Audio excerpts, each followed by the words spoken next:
अरे सिद्दीक फारूक उस्मान गायदार चारिজন সাহাবা সকলেরই বেহতর।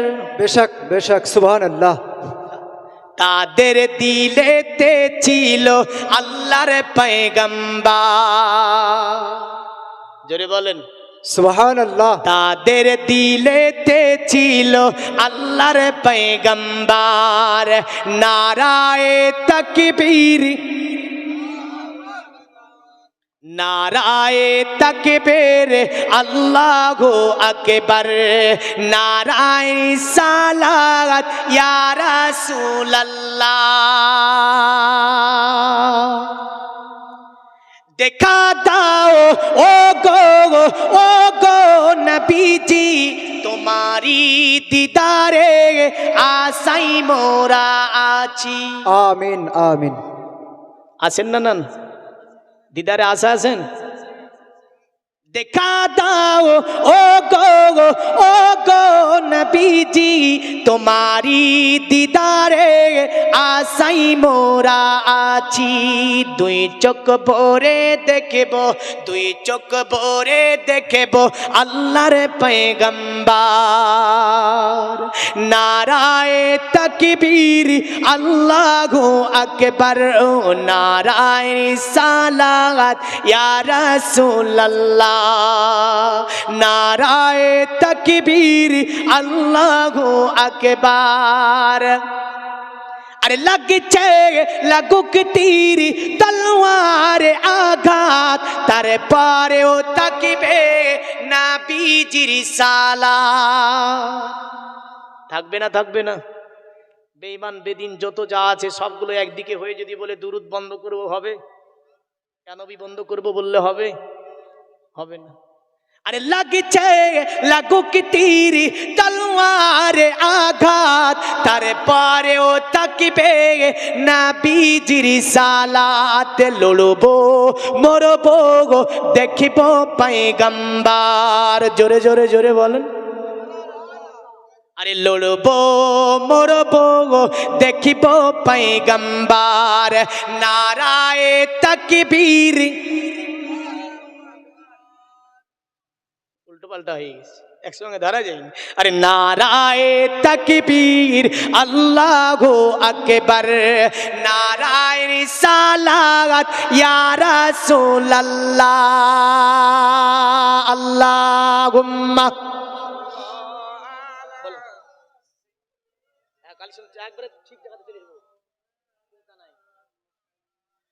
ওয়া আলা আলিহি। পৃথিবীর মুমিন মুসলমান মনে আছে নবী পাক পাহাড়ের পদদেশে সাহাবীদেরকে শিক্ষা দিচ্ছেন। মাছি হিলে তো সাহাবীরা হিলে না। জোরে বল। দূর থেকে একটা লোক প্রত্যাখ্যান করছে যে ওখানে কিছু মানুষ বসে আছে। এই ব্যক্তিটা ছিল সুলাইম নেতা, যে নবীকে মারবো বলেছে ওই, বুঝলেন? দূর থেকে দেখে দেখছে রে ওখানে কিছু মানুষ বসে আছে, যাই তো দেখি। কিন্তু নবী চিনে না, নবী সাহাবীদেরও চিনে না। কিন্তু নবী মারার পরিকল্পনা নিয়ে নিয়েছে, বুঝলেন? তো এমন কিছু মানুষ আছে ওরা ভাবে মুসলমান মানি সন্ত্রাস। ও জীবনে কোনোদিন মুসলমানের সঙ্গে চলেও নি, জানেও না। কিছু আছে আবার ভাবে মুসলমান মানি লম্পট। মানে ওটা বাচ্চা থাকতে শিখিয়ে দিয়েছো, ওটাই থেকে গিয়েছে, কিন্তু মুসলমানের সংস্পর্শে কোনোদিন আসেনি, আসলে মুগ্ধ হয়ে যাবে। জোরে বলেন সুবহানাল্লাহ। এমন ইতিহাসে আমরা অনেক ঘটনা উপস্থাপন করতে পারি। আমি অন্যদিকে আর যাবো না, এটাই থাকি। দূর থেকে এসে টুকটুক টুকটুক টুকটুক করে এসে ঘুরছে, তো দেখছে একটাও সাহাবী ওর দিকে তাকায় না, বুঝলেন? কারণ তাদের মনোযোগ আছে বিশ্ব নবীর আলোচনার দিকে, নবীর আলোচনার দিকে। এ ঘুরছে, ঘুরতে ঘুরতে বলছে উনি কে, যার আলোচনা তোমরা এমন করে শ্রবণ করছো? নবীর সাহাবীদের মধ্য থেকে কেউ বলল ইনি আব্দুল্লাহ ছেলে মুহাম্মদ সাল্লাল্লাহু আলাইহি ওয়াসাল্লাম। তো যে মারার অঙ্গীকার করেছে যদি নাম শুনে না আর ঠিক থাকবে গো? সাট করে তলোয়ারটাকে বের করে নবীর সম্মুখে গিয়ে দাঁড়িয়ে গেছে, তোমাকে কতল করব। ওমর ফারুক আজম ছিল, চাট করে দাঁড়িয়ে বলছে, নবী আপনি অনুমতি দেন, এরে আমি কতল করে দেব। নবী বলল, না উমার বসে যাও, এটা রাহমাত লিল আলামিনের দরবার। জোরে বলেন সুবহানাল্লাহ। নবী কি শিখিয়েছে? সম্প্রীতি কি, ঐক্য কি, ভালোবাসা কি, নবী শিক্ষা দিচ্ছে। দেখে উমারকে বলছে, উমার বসে যাও। উমার বলছে, এত বড় স্পর্ধা যে আমার সম্মুখে, আমাদের সম্মুখে নবীকে তালোয়ার মারতে যায়। নবী বলছে, এটা রাহমাতুল লিল আলামিনের দরবার। উমার, যদিও সে তালোয়ার মারতে গিয়েছে, সে আমারে জানে না, সে আমার অতটা ভালোভাবে চিনেনি, তাই তালোয়ার বের করেছে। এ উমার, আমি যা জানি তুমি জানো না। জোরে বলেন সুবহানাল্লাহ। তুমি বসে যাও। উমার বসে গেল। আল্লাহর নবী বলছে, বলো মারবে কেন? সুলাইম নেতা বলছে, মোহাম্মদ শুনেছি তুমি নাকি জোর করে কালেমা পড়াও, এমন করে তুমি নবী দাবি করেছো। আমার নবী বলছে, হ্যাঁ আমি নবী দাবি করেছি, আল্লাহ পাক আমাকে নবী বানিয়ে পাঠিয়েছে। সুলাইম নেতা বলছে, মোহাম্মদ তুমি যে নবী তার প্রমাণ কি আছে? আমার নবী বলল, প্রমাণ কি নেবি বল, যা প্রমাণ নেবি আমি নবী সেটাই প্রমাণ দিতে পারবো। সুলাইম নেতা বলছে, মোহাম্মদ পারবে তো? বলে, হ্যাঁ পারবো। যদি না পারো, আমার নবী বলল, যদি আমি প্রমাণ দিতে না পারি তাহলে তুই আমাকে যা বলবি সেটা আমি শুনে নেব, আর যদি প্রমাণ দিয়ে দিতে পারি তাহলে আমি যা বলবো শুনবি তো? বলল, হ্যাঁ যদি প্রমাণ দিয়ে দিতে পারো তুমি যা বললো তা শুনে নেব, আর যদি প্রমাণ দিতে না পারো তাহলে আমি যা বলবো তাই শুনতে হবে। আল্লাহর নবী বলল, শর্ত মঞ্জুর হলো। বলে, কোন কি করতে হবে? ওই সুলাইমদের খাবার ছিল গৌসাপ, জানে সোনাগরি সাপ বলে। গৌসাপ বুঝেন? সোনাগরি বলেন আপনারাও না? আমরা ওদিকে সোনাগরি বলি, ওকে গুয়ে সাপ বলে। গুয়ে সাপ শিকার করেছিল, বস্তার মধ্যে গুয়ে সাপ ভরা ছিল। একটা তাজা গুয়ে সাপকে বার করার পরে আপনার আমার নবীর সম্মুখে সাপটাকে ছেড়ে দিয়েছে। সঙ্গে সঙ্গে সাপটাকে, আপনার সাপটি আমার নবীকে দেখে নবীর সম্মুখে আপনার দাঁড়িয়ে গিয়েছে আদবের সহিত। আপনার সুলাইম নেতা তাজ্জুব হয়ে গিয়েছে। সুলাইম নেতা বলছে, জীবনে কোনোদিন সাপকে এমন করে আদব করতে দেখেনি। সাপটা যেন সামনের দিকে মাথাকে ঝুঁকিয়ে দেয়। আমার নবী পাকের আদবে। জোরে বলেন সুবহানাল্লাহ। সুলাইম নেতাকে আমার নবী বলছে, এ নেতা সুলাইম, এ সুলাইম নেতা বল এবার কি করতে হবে? সুলাইম নেতা বলছে, আব্দুল্লাহ ছেলে মোহাম্মদ যদি এই সোনাগরি মানে গোয়ে সাপটা কলেমা পড়ে বা গোয়ে সাপটা সাক্ষী দেয় যে অতএব মুহাম্মদ সাল্লাল্লাহু আলাইহি ওয়াসাল্লাম নবী, তাহলে আমি তোমাকে নবী মেনে নেব, তোমাকে নবী নবুয়ত তোমার স্বীকার করে নেব। আল্লাহর নবী বলল, দেখ আমি যদি একবার বলে দিই এই সাপ পর্যন্ত আমার নবুয়তে দাওয়াত দেবে। বলে, হ্যাঁ মোহাম্মদ, এটা আমি জঙ্গলি সাপ ধরে নিয়েছি। তার ধারণা ছিল জীবনে কখনো সাপ কথা বলতে পারে না। আব্দুল্লাহ ছেলে মোহাম্মদকে সাপ নবীও বলবে না, আর আমি তাকে নবীও মানব না। একটা কথা আছে, বলে না, দেখেন একজন এখন আপনার তর্ক করেছে, আমাকে বোঝাতে পারলে ডান সাইডের বলদটা ছেড়ে দেবো বলে দিয়েছে, বুঝলেন? তোর স্ত্রী বলছে, তোমাকে বুঝাতে পারবে না। তো আমি তো বুঝবই না, তো বুঝাবে কি করে? আমি তো বুঝবই না, তার জন্য আমি বলেছি ডান সাইডের বলদ দিয়ে দেবো তোমার। স্ত্রীকে বলছে, আমি যতই বলুক আমি বুঝবো না। তো সুলাইমের ধারণা ছিল, এই লোকটার ধারণা ছিল যে গুয়ে সাপ তো কথাই বলবে না, তো নবী কি করে হবে? ও এমন ধারণা নিয়ে এসেছে, বুঝলে? আল্লাহর নবী বলছে, মানবি তো? বলে, হ্যাঁ। আমার নবী পাক গুয়ে সাপের দিকে ইশারা করে বলছে, এই গুয়ে সাপ বল আমি নবী নাকি নবী না। সঙ্গে সঙ্গে গুয়ে সাপের জবান খুলে গেল, বের হতে আছে, আশহাদু আল্লাহ ইলাহা ইল্লাল্লাহু ওয়া আশহাদু আন্না মুহাম্মাদান আবদুহু ওয়া রাসূলুহু সাল্লাল্লাহু আলাইহি ওয়াসাল্লাম। আপনার ওই ব্যক্তিটা দেখে তাজ্জুব হয়ে গেছে যে এ কেমন করে হতে পারে? এই সাপটা তো কোনো প্রশিক্ষণ দেওয়া সাপ নয়। এই সাপটা আমি শিকার করলাম জঙ্গলের মধ্যে, যে সাপ জঙ্গলি একটি সাপ, আমি বেগে করে আনলাম, বস্তায় করে আনলাম, নবীর সম্মুখে ছেড়ে দিলাম। কিন্তু নবী পাকের সাক্ষী দেয় যে আল্লাহ ভিন্ন কোনো উপাস্য নাই, আল্লাহ ভিন্ন কোনো মাবুদ নাই, আর মুহাম্মদ হচ্ছে আল্লাহ পাকের রাসূল। এটা সাপটা যেহেতু বলছে, থরথর করে হাত থেকে কালেমা আপনার তালোয়ারটা পড়ে গেল। নবীর হাত ধরে করে বলছে ইয়া রাসূলুল্লাহ, বা বিশ্বাস হয়ে গিয়েছে পৃথিবীর আপনি নবী, কারণ পৃথিবীর জমিনে এই সাপটা আমি জঙ্গল থেকে ধরলাম, আমি স্বীকার করলাম এই সাপটিকে, এই সাপটি এসে যেহেতু আপনার কলেমা পড়ছে, দয়া করে আপনি আমাকে কলেমা লা ইলাহা ইল্লাল্লাহ মুহাম্মাদুর রাসূলুল্লাহ সাল্লাল্লাহু আলাইহি ওয়াসাল্লাম পড়ে ইসলাম ধর্ম গ্রহণ করিয়ে দিন। আমার নবী পাকের কাছে আপনার কলেমা পড়লো এবং ইসলাম ধর্ম গ্রহণ করে নিল। জোরে বলেন সুবহানাল্লাহ। জগতের মুমিন মুসলমান, ইসলাম কি জিনিস? সঙ্গে সঙ্গে আমার নবী বলছে, এই সুলাইম নেতা শুনে রেখে দাও, এখন তার গুয়ে সাপ খাওয়া যাবে না। তুমি কলেমা পড়ে নিয়েছো, গুয়ে সাপগুলোকে উঠালো, চুড়ে ফেলে দিল। কারণ নবী শিক্ষা দেয় এটাই, যে মুসলমান কলেমা পড়ে নেবে ওই ব্যক্তি কখনো অন্যের মাল হরণ করতে পারবে না। যে কলেমা পড়ে নেবে চুরির মাল কখনো ভক্ষণ করবে না। যে কলেমা পড়ে নেবে হারাম কখনো খাবে না। যে কলেমা পড়ে নেবে অন্যের মাল হরণ করবে না। যে কলেমা পড়ে নেবে অন্যায় অত্যাচার অবিচার করবে না। এক কথায় কলেমা যিনি পড়ে নেবে ওই ব্যক্তি আপনার নিজের চলনকে রাখবে সংযমী, এমন করে জবানকে রাখবে সংযমী, এমন করে পৃথিবীর জমিনে তার চলা আদর্শ হবে ইসলাম যে আদর্শ দিয়েছে ওই আদর্শের মতো। জোরে বলেন সুবহানাল্লাহ। সুবহানাল্লাহ। সুলাইম নেতা যখন সাপগুলোকে ফেলে দিয়েছে, তো নবী বলছে সাহাবীদেরকে, সাহাবীরা তোমাদের কাছে যদি তোমাদের ভাইয়ের জন্য কিছু থাকে দাও, এটা কিয়ামতের দিন তোমাদের জন্য সুপারিশ হিসাবে কাজে আসবে। জোরে বলে কার জন্য বলছে? ওই নবমুসলিমটা যে কলেমা পড়েছে, যে কলেমা পড়েছে, এ দাঁড়িয়ে দাঁড়িয়ে ভাবছে, বাবা নবী সম্পর্কে শুনেছিলাম মুসলমান মানে লম্পট, মুসলমান মানে দুশ্চরিত্রা, মোহাম্মদ নাকি তলোয়ার দিয়ে কলেমা পড়ায়, মোহাম্মদ নাকি অতএব চাবুক পিটিয়ে কলেমা পড়ায়, মোহাম্মদ নাকি অন্যের মালকে লুট করে না, এটা শুনেছিলাম। তার বিপরীত পাড়াই আমি কলেমা পড়েছি। নবী বলে কেউ যদি তোমাদের কাছে কিছু থাকে তোমার ভাইকে দাও। তো নবী বলেছে দেবে না, দেবে না গো, দেবে না, দেবে। একটু আমি যদি বলি দেবেন, দেবেন?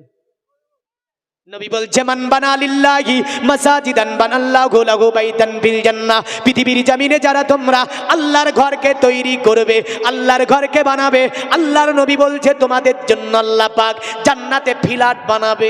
জোরে বলেন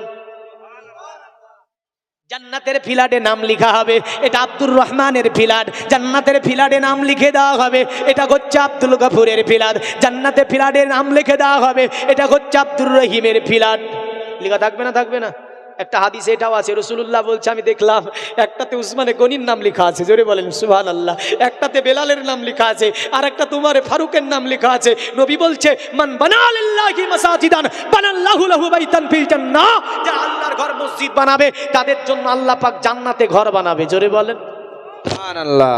50 থেকে 60 বছর দুনিয়াতে, কয় বছর? 50 থেকে 60 বছর থাকবেন, বড় বড় ফ্ল্যাট আমরা বানাচ্ছি না? মধুমহে ভরে গিয়েছি, কিন্তু হাজার হাজার বছর যেখানে থাকতে হবে, যেখানে লাখ লক্ষ কোটি কোটি বছর আমাদেরকে থাকতে হবে, আজীবন যেখানে থাকতে হবে, ওটার নাম হচ্ছে পরের জগৎ না? তাহলে ওখানে জান্নাত নেওয়া দরকার আছে না নাই? একটু আমি দেখতে চাই। একবার তো দিয়েছেন আপনারা আমি জানি, কিন্তু দেবেন আমি এটাও জানি, বুঝলেন? তবে এরকম করেন না ভাই। আমি গিয়েছি আপনার ক্যানিং এ একটা জালসায়, ক্যানিং থেকে একটু দূরে ছিল নাকি জালসাটা, ছিল আমার সঙ্গে, শাসন না কি জায়গাটার নাম বেশ। তো ওখানে যখনই বলেছি কে পারবে কিছু টাকা দেয়, একটা লোক ঝাঁপ দিয়ে উঠে উঠেছে 10,000 টাকা বলতে, আর আমি ভাবছি হায়রে আল্লাহ এত সুন্দর মানুষ আছে এখানে, বলার সঙ্গে সঙ্গে এক ঝাঁপ দিয়ে বলছে আমি দিব 10,000। তো দোয়াটা একটু বড় করিতে হবে, হবে না? সঙ্গে সঙ্গে অ্যাকশন, তো বড় করে দোয়া করে দিয়েছি। ধার আছে, নিচে নেমে এসে কমিটির লোক বলছে ও প্রতি বছর বলে, এক বছরও দেয় না। বুঝলেন? আপনি এমন করেন না বাপ, একটুখানি দেখতে চাই আমি, ঘটনাটা আগের দিকে নিয়ে যাব। প্রশাসনিক কিছু কথা বলবো আপনাকে, ভারতবর্ষ নাই নবীর দরবারে প্রশাসনিক কায়দার কিছু কথা বলবো। তবে আপনাকে আমি বলতে চাই, আল্লাহর নবী যখনই বলেছে তোমাদের কাছে কিছু থাকলে দিয়ে দাও, সাহাবীরা পকেটের মধ্যে হাত ভরে, তখনকার জামানায় ছিল সোনার মুদ্রা, বুঝলেন, একটা একটা, দুটি দুটি, তিনটি তিনটি, চারটি চারটি, যার কাছে যা আছে আনার পরে আমার বিশ্ব নবীর দরবারে জোগাড় করে দেয়। একটা যেন ঢের লেগে গেল ওই সোনার আশরাফির, জোরে বলেন সুবহানাল্লাহ। একটুখানি আমি ওই তরুণ যুবক থেকে বাবাজি ভাইদের দেখতে যাই, নবীর মহাব্বতে, নবীর ভালোবাসাতে, নবীর প্রেমে, পাক পাজাতনের মহাব্বতে, আল্লাহর ঘর বানানোর উদ্দেশ্যে, আমার জন্য বলছি না, নবীর অতএব আল্লাহর ঘর বানানোর জন্য আমি মাত্র 5 জন ভাইকে দেখতে চাই, একটা করে 1000 টাকা আল্লাহর ঘর মসজিদের জন্য। কারণ নবী বলেছে তোমাদের জন্য জান্নাতে ফ্ল্যাট বানাবে আল্লাহ। 5 জন ভাই নাই গো, বেশি বলিনি, একটা করে 1000 টাকা। হ্যাঁ, জীবনে কত জায়গায় কত টাকা ফুরিয়ে ফেলেছেন না ফেলেননি? হ্যাঁ, কিন্তু জেনে রাখবেন, খোদার কসম, যারা মসজিদের জন্য দান করে, আল্লাহর রসুল বলেছেন ওদেরকে, তোমার নবমুসলিমকে তোমরা দাও, কিয়ামতের দিন আল্লাহ তোমাদেরকে ফিরিয়ে দেবে। জোরে বলেন, আর একটু জোরে বলেন। আমি 5 জন ভাই যুবককে দেখতে চাই, 5,000 টাকা। মায়েরা অনেকে আছে, কোন মায়েদের আবার টাকা বেশি গো, বুঝলেন, মাদেরকে বলবো একটা করে, আপনাদের দিক থেকে দেখি 1000 টাকা করে কটা আছে? হ্যাঁ, লক্ষ্মীর ভান্ডারও আছে গো, 2 বার কাঁদেন মা, তাহলেই মোটামুটি জান্নাতে একটা ঘর বানাবা হবে। একটু তাড়াতাড়ি করে আমি যুবকদের বলবো, ওই সাইডে মায়েদের দিকে যদি কেউ না যায়, আশা করি দেবে, কারণ ওরা তো এখানে আসতে পারবে না। এখানকার 2-1টি কমিটির ছেলে যদি ওই কোলে যায়, মায়েরা দেখবেন অনেক টাকা দেবে। একটু যান না দেখি, জানতো দেখি, কমিটির 2-1জন ছেলে মায়েদের দিকে যান, ইনশাল্লাহ আমি ঘটনা আগে নিয়ে যাব। 5 জনকে আমি দেখতে চাই। অতঃপর এই সুলাইম নেতা কি হলো, কলেমা পড়লো, তারপরে ওখানে ঢের লেগে গেল টাকার, আর একটা দান ওখানে দিয়েছিল। আসুন একটু চটচট করে, মাত্র একটা করে 1000 টাকা বলেছি আল্লাহর ঘর মসজিদের জন্য। এই দেখেন, কি নাম ভাই? নারায়ে তাকবীর, জোরে বলেন আল্লাহু আকবার। আমার সঙ্গে এসেছে, এসে বলছে মৌলভী সাহেব আমি 500 টাকা দিয়ে দিলাম আল্লাহর ঘর মসজিদ। আর একজন ভাই আমার 1000 টাকা দিয়ে বলছে নাম বলতে হবে না। তবে মনে রাখবেন, নাম বলেও দান দেওয়া যায় যাচ্ছে, এমনি নাম না বলেও দান দেওয়া যায় যাচ্ছে। জোরে বলেন সুবহানাল্লাহ। 2টি মশলা সরিয়ে কত টাকা? 1000 টাকা আছে। নারায়ে তাকবীর, আরে জোরে বলেন না গো। দেখেন, আরেকজন 1000 টাকা দিয়েছে। আল্লাহ এই দানগুলোকে কবুল করুন। আল্লাহ এদের জন্য জান্নাতুল ফিরদাউস একটি বড় ধরনের মাকাম আল্লাহ আপনি তৈরি করে দিন। আল্লাহ এই ঘর মসজিদ তোমার ঘর, তোমার ঘরের জন্য দান চেয়েছি, আল্লাহ একটা করে 1000 টাকা দিয়ে দিয়েছে। বান্দা যখন দেখবেন এতে যায়, বাসে, ট্রেনে, জাহাজে যায়, এমন করে যদি বাসের মধ্যে বলে, যেমন 10 টাকা ভাড়া, যদি বলে 12 টাকা নেবো, দেবে? আরেকজন ভাই আমার এসে বলছে মৌলভী সাহেব এই দেখেন 1000 টাকা দিলাম, নেন। কারণ আল্লাহর ঘর মসজিদের জন্য দুনিয়াতে বহু টাকা ব্যয় করে ফেলেছি, ছেলে মেয়ে, স্ত্রী, পরিবার পরিজন, বিভিন্ন পিকনিক ইত্যাদি করতে গিয়ে, বিভিন্ন রেস্টুরেন্টে ঘুরতে গিয়ে, বিভিন্ন আমরা ট্যুর করতে গিয়ে অনেক টাকা, হাজার টাকা আপনারা ভরে ফেলেছি। মাত্র আল্লাহর ঘর মসজিদের জন্য বলেছি একটা করে 1000 টাকা আপনারা চটচট করে একটু দিয়ে দিলে ইনশাল্লাহ ঘটনা সামনের দিকে আগাবো। একটু সকলে বলুন নারায়ে তাকবীর। 2 সাথীকে পাশেতে নিয়ে হায়, আরামে আছো নিঝুম নিরালায়। জোরে জোরে জোরে সুবহানাল্লাহ, সুবহানাল্লাহ। আর একজন মা আমার এখানে এসে 500 টাকা দান করেছেন। আল্লাহ তোমার ঘর মসজিদের জন্য মায়ের দানকে আপনি কবুল করুন, মায়ের হায়াতকে দারাজ করে দিন, মায়ের আমাকে বালা মুসিবত থেকে আল্লাহ হেফাজত করুন। আল্লাহ দুনিয়াবি বালা দুনিয়ায় দাফন করুন, আসমানি বালা আসমানে উঠিয়ে নিন। এমন করে যতজন আল্লাহ আপনার ঘর মসজিদে দান করেছে, এই দানগুলোকে কবুল করে নিয়ে পিতামাতা আত্মীয় স্বজন যারা অন্ধকার করে, তাদের কবরগুলোকে জান্নাতের টুকরা বানিয়ে দিন। আমিন। সারা দাও রাসূলুল্লাহ, ডাকে যে আশিক তোমার। সুবহানাল্লাহ, সুবহানাল্লাহ। একটু চটচট করে আসবেন, আমি ঘটনা কিন্তু আগাবো। ইয়া রাসূলুল্লাহ, সকলে ডাকবেন, অন্তর খুলে ডাকতে হবে। নবীর গুম্বাদে খাজরাকে মনে করেন, তবে কিন্তু আপনি দুনিয়ার সব কিছু হারিয়ে ফেলবেন। এবং কি নবীকে পেয়ে যাবেন। জোরে বলেন সুবহানাল্লাহ। আর একজন 200 টাকা পাঠিয়ে আল্লাহ এই দানকে আপনি কবুল করুন। মা বোনদের আল্লাহ সংসারে আপনি বরকত দান করুন, হায়াত দারাজ করুন। একটু উজাড় করে ডাক দিয়া রাসূলুল্লাহ, কেউ মিস যাবেন না। এটা কিন্তু ভোটের স্লোগান নয়।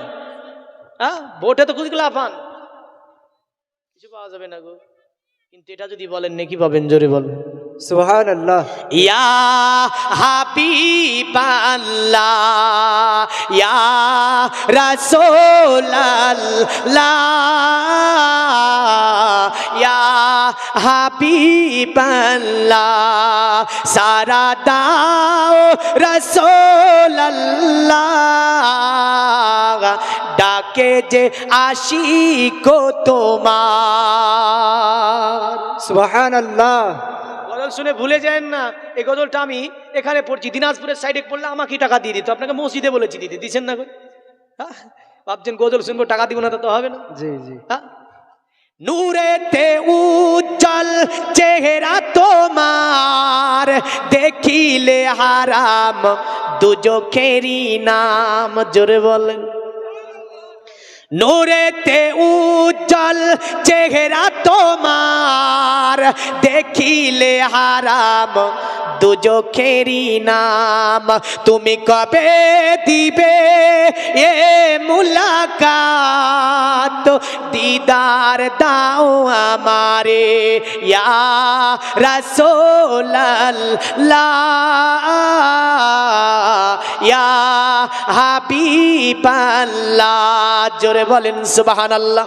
সুবহান আল্লাহ। এই দেখেন মা বোনের তরফ থেকে অনেক টাকা দান পাঠিয়েছে, আল্লাহ এই দানগুলো কবুল করে নিন। মদিনা বিবি দুনিয়ার জমিন, মা চলে গিয়েছে নাকি? মা ইন্তেকাল করেছে। এই দেখেন মা দুনিয়ার জমিন থেকে চলে গিয়েছে, যোগ্য বেটি দুনিয়ার জমিনে রেখে গিয়েছে। বলে মা চলে গিয়েছে, আল্লাহর ঘর মসজিদে মায়ের জন্য 1000 টাকা মৌলভী সাহেব দিলাম, একটু মায়ের জন্য দোয়া করে দেবেন। ওগো আমার আল্লাহ, তিনার মাকে অন্ধকার কবরের মধ্যে আল্লাহ কোন অবস্থায় আছে জানি না আল্লাহ, যদি তোমার কোনো আযাবে গ্রেফতার হয়ে যায়, ওগো আমার আল্লাহ তার মার কবরখানাকে রিয়াজুল জান্নাত বানিয়ে দি। আর একটু জোরে বলুন আল্লাহুম্মা আমিন। জগতের মুমিন মুসলমান, নবীর দরবারে বড় একটি টাকা ঢের লাগিয়ে গিয়েছে। নবী পাক আমার বলছে যাও এগুলো তুমি নিয়ে বাড়ি চলে যাও। কাকে বলছে?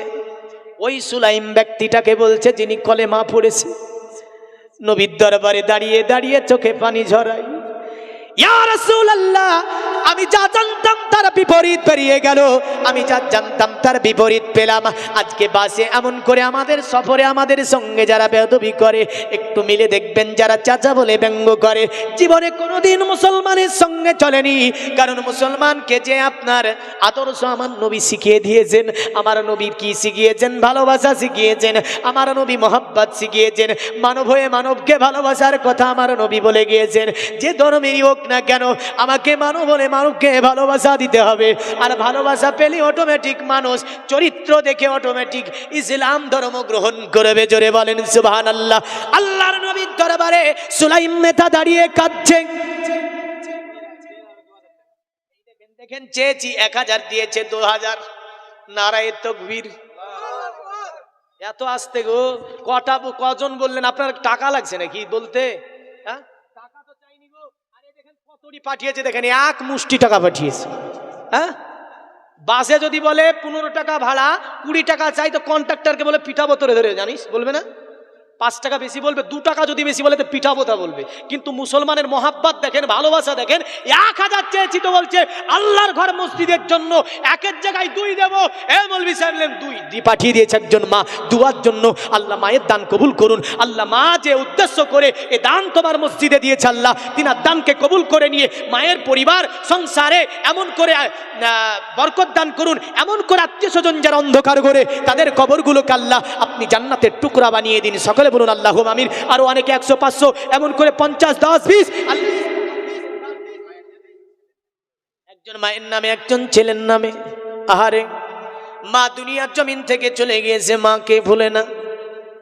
মায়ের জন্য পাঠিয়েছে আর একজন ছেলের জন্য 200 টাকা, মায়ের জন্য ছেলের জন্য পাঠিয়েছে দান। এই দান আল্লাহ আপনি কবুল করে নিয়ে উভয়ের আল্লাহ মনের বাসনা পূর্ণ করে দিন। উভয়ের ছেলে এবং মা তাদেরকে জান্নাতুল ফিরদাউস একটি ফ্ল্যাট বানিয়ে দিন। মায়ের সেবা করিলেন হজরাতে ওয়াইস করনি। আরো জোরে বলেন সুবহানাল্লাহ। মায়ের সেবা করিলেন হজরাতে ওয়াইস করনি। দেখলেন না জীবনে নবীর চেহারা নুরানি। প্রিয় রাসূলের জুব্বা পেলেন মায়ের দোয়া সালানা। সুবহানাল্লাহ সুবহানাল্লাহ। আর একটু জোরে বলুন সুবহানাল্লাহ। মায়ের দিলেতে ব্যথা কখনো দিও না, কোনো দিন দিও না। দুঃখে দুঃখিনী হবে, সুখেতে খুশি রাবে। ছেলের সুখের তারে মামুর তেও রাজি হবে। মায়ের পাক কদমের নিচে জান্নাতের ঠিকানা। সুবহানাল্লাহ সুবহানাল্লাহ। বেশক বেশক। আমি বলিনি, নবী বলেছে, হাদিসে বলেছে। দেখেন দেখেন এইরকম স্ত্রী দুনিয়াতে রেখে গিয়েছে, যে স্বামী চলে গিয়েছে অন্ধকার করে, আল্লাহ দুনিয়ার জমিনে তুমি তার স্ত্রীকে হেফাজত করেছো, স্বামীর ভালোবাসায় পড়েছে 500 টাকা দান। আল্লাহ তিনার স্বামীকে আপনি জান্নাতুল ফিরদাউস নসিব করে দিন। সকলে বলুন আল্লাহুম্মা আমিন। আল্লাহুম্মা আমিন। আমার আল্লাহ আরো 50, 100, 200 অনেকেই দান পাঠিয়েছে মায়েদের তরফ থেকে। অনেকে ভেবেছিল আজকে হয়তো আপনাদের এখানে মনোহারি বসেছে, মনোহারিতে গিয়ে হয়তো বলেছে, কেউ ভেবেছিল চুড়ি কিনবো, চুড়ি কিনে নাই। কেউ ভেবেছিল মাকড়ি কিনবো, মাকড়ি কিনে নাই। কেউ ভেবেছিল একটি ফুলদানি কিনবো, ফুলদানি কিনে নাই। কেউ ভেবেছিল জিলাপি খাবো, জিলাপি খাই নাই। কেউ ভেবেছিল আপনি বাদাম খাবো, বাদামও খাই নাই। আল্লাহ তোমার ঘর মসজিদে 50, 100 করে দান করে দিয়েছে, এগুলো কবুল করে নিয়ে আল্লাহ তাদেরকে আপনি জান্নাতের মধ্যে আল্লাহ স্থান করিয়ে দিন। যে যা উদ্দেশ্য করে করেছে দান, মনের উদ্দেশ্যকে কবুল করে নিয়ে জান্নাতের আল্লাহ তাদের আত্মীয় স্বজনকে জান্নাত দান করুন, বাণিজ্যে বরকত দান করুন, খেতে খামারে বরকত দান করুন, হায়াতকে দারাজ করে দিন। আর একজন ভাই আমার এসে বলছে 200 টাকা করে যাই দান, কারণ পকেটে আপনার হাত ভরে অনেকক্ষণ ধরে দেখেছে ভাই, বলে 200 টাকা আছে, আগামীকাল গোস্ত কিনবো না পরিবারের জন্য, ছেলেকে কালকে মাছ কিনে দেব না, স্ত্রীকে বলবো আগামীকাল কিছুই হবে না রে। বলে কেন? বলে 200 টাকা ছিল, আল্লাহর ঘর মসজিদে দিয়ে এসেছি, কারণ মসজিদ তৈরি করার জন্য। এ যুবকের দানকে আল্লাহ আপনি কবুল করে নিয়ে আল্লাহ তার ব্যবসা বাণিজ্য বরকত দান করুন, তার খেতে খামারে বরকত দান করুন, হায়াতকে বাড়িয়ে দিন আল্লাহ, নবীর তরিকায় চলার তৌফিক দিন আল্লাহ। এমন করে যারা অন্ধকার করে যুবকের, তাদের কবরগুলোকে জান্নাতের টুকরা বানিয়ে দিন। সকলে বলুন আল্লাহুম্মা আমিন। যজ্ঞ আপনার পুত্রবধূ দুনিয়াতে শাশুড়ি রেখে গিয়েছে। আমরা তো ভাবি যে শাশুড়ির বইয়ে মিল নাই, কিন্তু দেখেন এখানে শাশুড়ি বইয়েও মিল আছে। আলহামদুলিল্লাহ বলেন না গো? হ্যাঁ, অনেক বউ আছে এরকম ভাবে যে তুই মরলে ভালো হয়, বলে না? মানে শাশুড়ির দিকে জবাব তাকায়, তবারি ওর মুখ ঘুরিয়ে বলে তুই মরিস না কেন, মরলে ভালো হয়। কিন্তু এইরকম বৌমা যেন প্রতি ঘরে ঘরে হয়। সকলে বলুন আল্লাহুম্মা আমিন। শাশুড়ি চলে গিয়েছে, করেছে দান 500 টাকা শাশুড়ির জন্য। আল্লাহ এই দান কবুল করে নিয়ে তার শাশুড়ির কবরখানাকে কুশাদা মানুয়ার করে কবরে জান্নাতের বিছানা বিছিয়ে দি। এইরকম বৌমা প্রতি ঘরে ঘরে হয়, এটাই আমি চাই। আল্লাহ এবং কি তার পরিবারে আপনি সুখ দান করুন, স্বামী স্ত্রীর মহব্বতকে আপনি বানিয়ে দিন, দুনিয়ার জমিনে বালা মুসিবত থেকে হেফাজত করুন।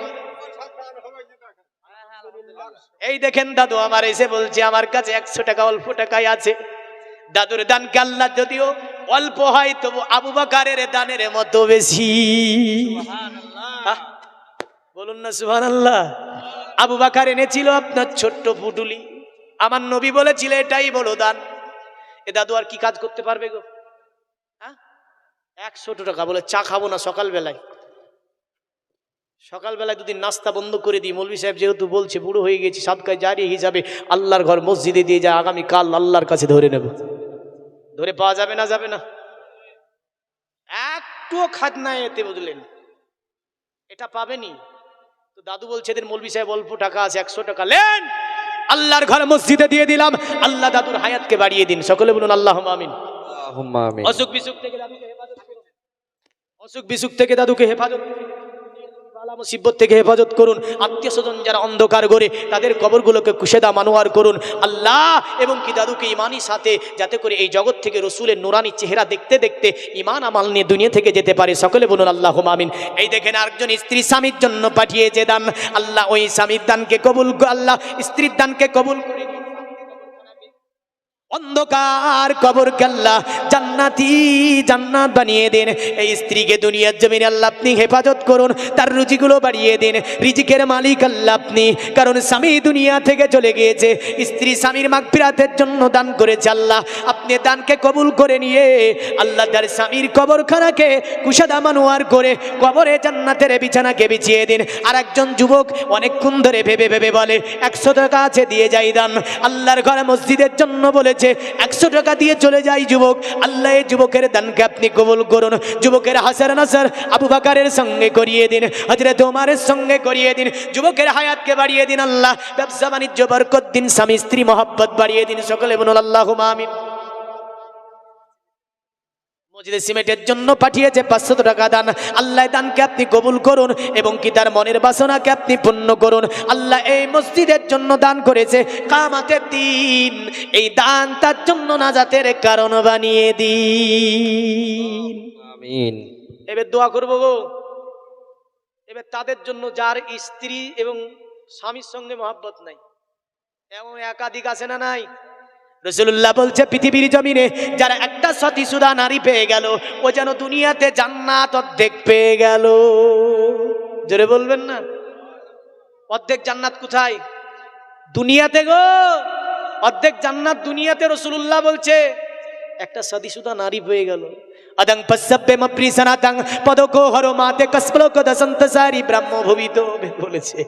আমি নয়, বলছো ওই নারী, সতীসুধা নারী, তার চলন হবে সংযমী।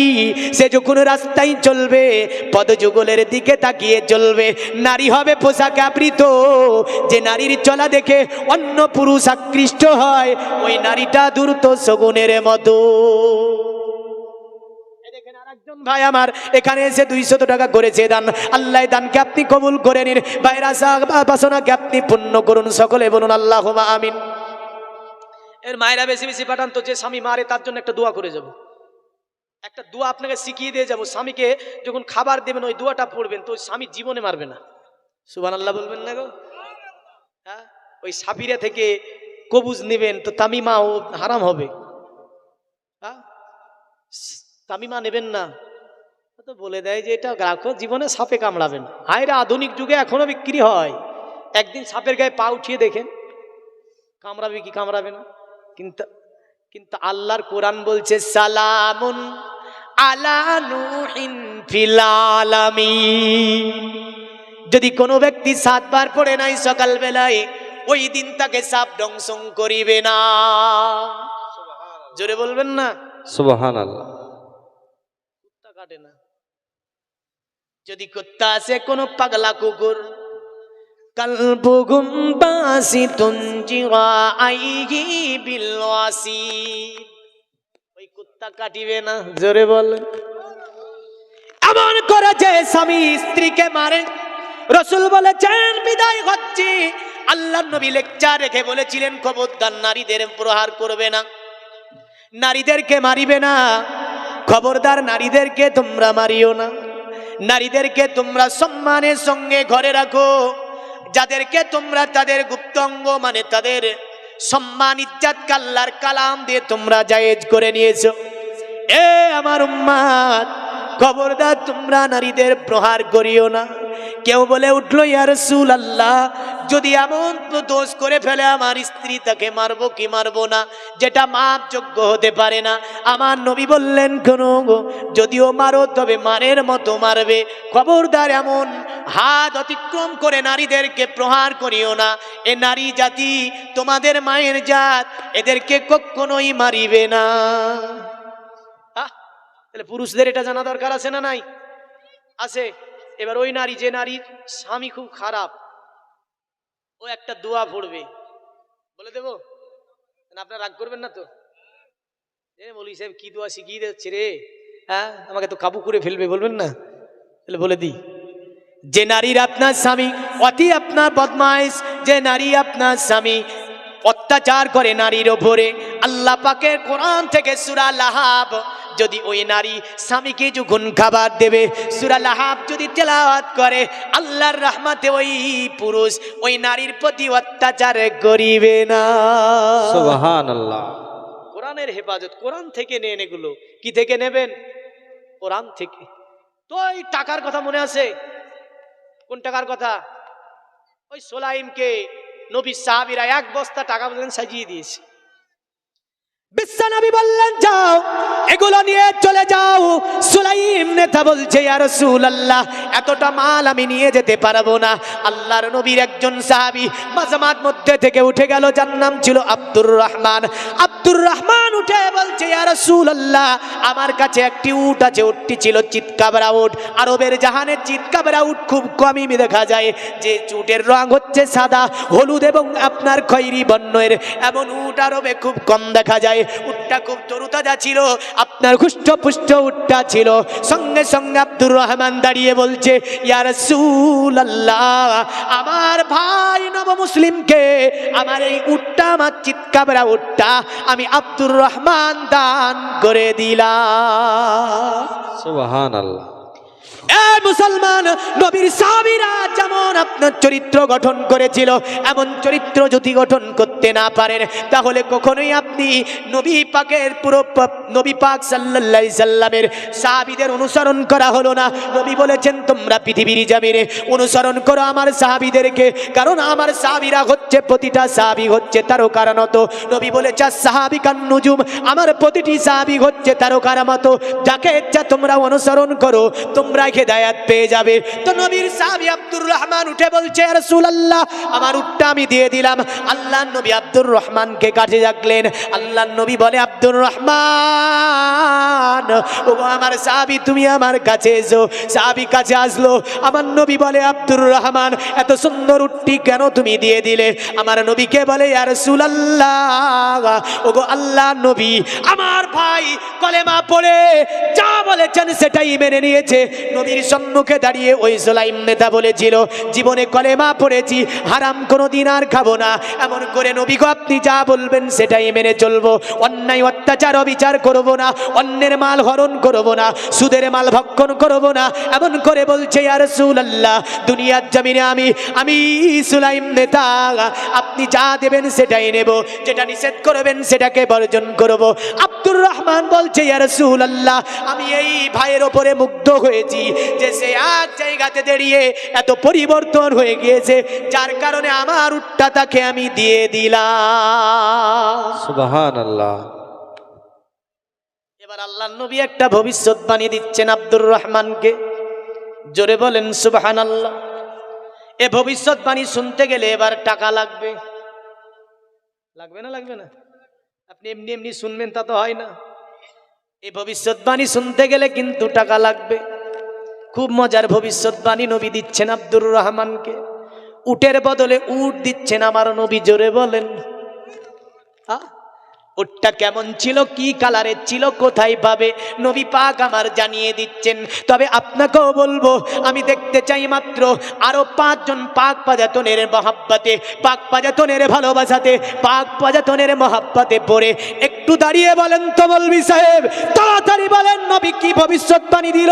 আব্দুর রহমানকে কাছে ডেকে একটু বলে ফেলেন, আমি আল্লাহর ঘর মসজিদে, আমি বলছি পাক পাজাতনের নামে আমি একটা করে আরো 5000 টাকা নবীর ঘর মাদ্রাসাতে আল্লাহর ঘর মসজিদে দেব। মায়েদেরকে বলবো একটু আপনারাও যদি পারেন একটুখানি শোনার জন্য পাক পাজাতনের মহাব্বতে, নবীর ভালোবাসাতে একটু চট করে দেওয়ার চেষ্টা করবেন। আল্লাহুম্মা সাল্লি মাওলানা ওয়ালা আলে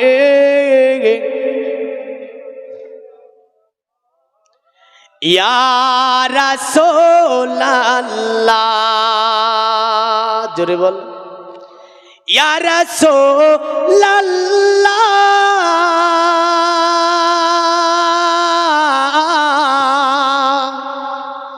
ইয়া হাবিবাল্লাহ, के जरा सोनी पल के किस्मतों जगा दो, के जरा सोनी पल के किस्मतों जगा दो, कि जरा ख्वाब में अपना जलवा दिखा दो। আহা সুবহান আল্লাহ। আর নাই গো, সবাই দেওয়া হয়ে গেছে, 1 টাকা করে দেন না গো। আরে 1 টাকা তো চলছি না গো, আমি বলে ফেলেছি আমি, তাই 1 টাকা হলে একটু বেশি বাড়ি। এই দেখেন মায়েদের দাম দেখেন, আলহামদুলিল্লাহ। আমি বলেছি না মায়েরা এগিয়ে আছে, আপনাদের চেয়ে মায়েরাও বেশি আছে, আছে না নাই? ছেলেরা এমন হয়েছে বুঝলেন, এরা ওই রাস্তা দিয়ে যায় রাত 12টার দিকে বুঝলেন, 1টা বেজে যায়, এর উপরে বসে থাকে। কিসের ওপরে? ওই রাস্তার ধারে বুঝলেন, টাকাগুলো ধরেন, রাস্তার ধারে ক্যালকুলেট গুলা থাকে না, একাই বসে থাকে। আর কি বলে জানেন? মার মার মার বলে না, কাকে বলে? তাকিয়ে দেখা যায় তো কেউ নাই, কাকে মার মার বলে চলছে। ওর বড় বাপজি আছে ওর কাছে, বড় বাপজি নাম রেখেছি ওর, আমি মানে ওই সময় বাপ ডাকলেও কথা শুনবে না, বড় বাপজি আছে যে কাছে, বাপ যদি ডাকে তো বকনা। অনেক এমন ছেলে আছে না নাই? ও দুনিয়া ভোর নামাজ পড়ে যদি এক পুর চামড়া খইয়ে ফেলে তবুও জান্নাতে যাবে না। বুখারী মুসলিমের হাদিস, রাসূলুল্লাহ বলেছে যারা পৃথিবীতে আল্লাহকে খুশি করতে চায় ও যেন নিজের বাপকে খুশি করে দেয়, তবে ওর উপরে আল্লাহ খুশি হবে। জোরে বলেন সুবহানাল্লাহ। যে নিজের বাপকে খুশি করে দেবে ও আল্লাহকে খুশি করে ফেলবে। জোরে বলবেন সুবহান আল্লাহ। के जरा सोने पल के किस्मतों जगा दो, के जरा ख्वाब में अपना जलवा दिखा दो, के जरा सोने पल के किस्मतों जगा दो, के जरा ख्वाब में अपना जलवा दिखा दो, के जरा सोने पल के किस्मत जगा दो, के जरा ख्वाब में अपना जलवा दिखा दो, के सबे गम के बिस्तर पे आशिकी तुम्हारा। জোরে বলেন না গো সুবহান আল্লাহ। বাংলা করে দেবো নাকি, বোঝা যাচ্ছে না? के सबे गम के बिस्तर पे आशिकी तुम्हारा अभी सो गया है, खिसकते खिसकते के सबे गम के बिस्तर पे आशिकी तुम्हारा अभी सो गया है, खिसकते खिसकते। जोरे बोलेन सुबहानाल्लाह। জগতের মুমিন মুসলমান, মায়েদের তরফ থেকে অনেকগুলি টাকা পেয়ে গেছি, তাই আপনাকে নবীর ভবিষ্যৎবাণীটা শুনিয়ে দিই। আল্লাহ এই দানগুলো মায়েদের কবুল করে নিয়ে দুনিয়ার জমিনে ওই সমস্ত মা বোন যারা আল্লাহ তোমার নবীর ঘরের মসজিদে পাঠিয়েছে দান, তাদের সংসারে বরকত দিন আল্লাহ, স্বামী স্ত্রী মোহাব্বতকে বাড়িয়ে দিন, বাচ্চা কাচ্চাগুলোকে সুশিক্ষায় শিক্ষিত করে দিন আল্লাহ। দুনিয়া জমিনে আল্লাহ সমস্ত রকমের বালা মুসিবত থেকে হেফাজত করে, আত্মীয় স্বজন যারা অন্ধকার করে তাদের কবরগুলোকে আল্লাহ আপনি রিয়াজুল জান্নাত বানিয়ে দিন। সকলে বলুন আল্লাহুম্মা আমিন। বিশ্বনবী আব্দুর রহমানকে ভবিষ্যৎবাণী দেয়, এ সাহাবী এত সুন্দর উটটা তুমি দিয়ে দিলে, বলে হ্যাঁ ইয়া রাসূলুল্লাহ। আমার নবী বলে আব্দুর রহমান, ওগো আমার সাহাবী আব্দুর রহমান, কাল কিয়ামতের দিনে যখন ওই পুলসিরাতে রাস্তার ধারে তুমি চলে যাবে, আল্লাহ পাক হুবাহুব এমনই একটি উট পুলসিরাতে রাস্তাতে তোমার জন্য রেডি করে রাখবে। এ সাহাবী আব্দুর রহমান, ওই উটের পৃষ্ঠে চড়তি তুমি আল্লাহ জান্নাতে বিজলির ন্যায় তুমি পৌঁছে যাবে। এই উটটা দুনিয়াতে দিয়েছে তো রসুল বলছে, আব্দুর রহমান তোমার এই উটটা তুমি কিয়ামতে পুলসিরাতে রাস্তাতে আল্লাহ তোমার জন্য রেডি করে রাখবে। জোরে বলেন। তুমি পুলসিরাতের রাস্তায় যেতেই ওই উটের পৃষ্ঠারোহণ করে যাবে আর বিজলির মতো তুমি পার হয়ে আল্লাহর জান্নাতে প্রবেশ করে যাবে। ওই আপনার বস্তার মধ্যে কি করলো, টাকাগুলোকে ভরে দিয়ে উটটার পৃষ্ঠে চাপিয়ে দিল। সুলাইম নেতা টুক টুক টুক টুক টুক টুক টুক টুক টুক টুক করে নিজের গোত্রের দিকে চলতে লাগলো। চলে যায়, গিয়ে দেখছে সুলাইম গোত্রের মানুষেরা তীর, বল্লম, খঞ্জর নিয়ে দাঁড়িয়ে আছে। নবী এসেছে, নবীর সঙ্গে যুদ্ধ করতে যাব নেতাকে নিয়ে। কার সঙ্গে যুদ্ধ হয়ে যাবে? মানে এই নেতার জন্য অপেক্ষা করছে, আর এই নেতা কলেমা পড়ে ফিরছে। জোরে বলেন। নেতা আসুক, নেতাকে নিয়ে যাব, শুনেছি মোহাম্মদ এসেছে, মোহাম্মদকে আমরা মেরে দেবো আজ। সুলাইম নেতা পৌঁছে গেল। নবী আপনার সুলাইম নেতা গোত্রে মানুষকে বলছে, কি ব্যাপার এ আমার গোত্র, কি ব্যাপার তোমরা তীর বল্লম এমন করে খঞ্জন করে নিয়ে দাঁড়িয়ে আছো? বলছে মোহাম্মদকে সঙ্গে যুদ্ধ করতে যাওয়ার জন্য আপনি তো আমাদেরকে রেডি করে রেখেছেন, আপনি আমাদেরকে উত্তীর্ণ করে রেখেছেন, আপনি মোহাম্মদ সম্পর্কে আমাদেরকে খেপিয়ে রেখেছেন। সুলাইম নেতা বলে, আমার গোত্র শুনে রেখে দাও, ওই লোকটা যেমনটা ভেবেছিলে তেমনটা নয়। অতএব মোহাম্মদ হচ্ছে পৃথিবীর জমিনে অন্য মানুষের সঙ্গে ওই মোহাম্মদের তুলনা চলে না।